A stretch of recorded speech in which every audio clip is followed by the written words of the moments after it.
Salom do'stlar, bugun sizlarga dunyodagi eng boy 10 odam haqida ma'lumot beraman. 10-o'rinda Amancio Ortega, boyligi $120 milliard. Asosiy biznesi Inditex, Zara. Sohasi poyabzal va kiyim savdo.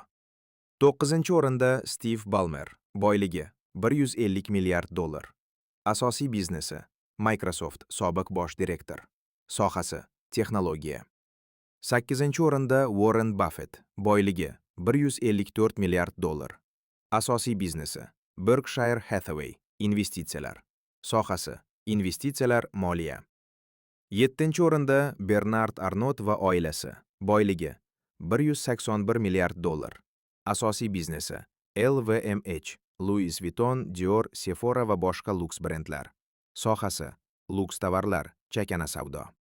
6-o'rin Mark Zuckerberg, boyligi $212 milliard. Asosiy biznesi Meta Platforms, Facebook, Instagram, VR.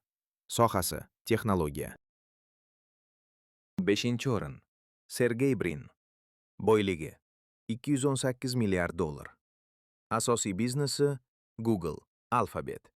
Sohasi texnologiya. 4-o'rin Jeff Bezos, boyligi $253 milliard. Asosiy biznesi Amazon, e-savdo. Blue Origin, kosmik. Sohasi texnologiya, kosmik chakana savdo. 3-o'rin Larry Ellison, boyligi $299 milliard. Asosiy biznesi Oracle, dasturiy ta'minot. Sohasi texnologiya. 2-o'rin Larry Page, boyligi $300 milliard. Asosiy biznesi Google, Alphabetning asoschilaridan biri. Sohasi texnologiya, internet. Va 1-o'rin Elon Musk, boyligi $726 milliard. Asosiy bizneslari Tesla, elektroavtomobillar. SpaceX, kosmik kompaniya. XAI, Twitter. Sohasi avtomobil, kosmos, sun'iy intellekt.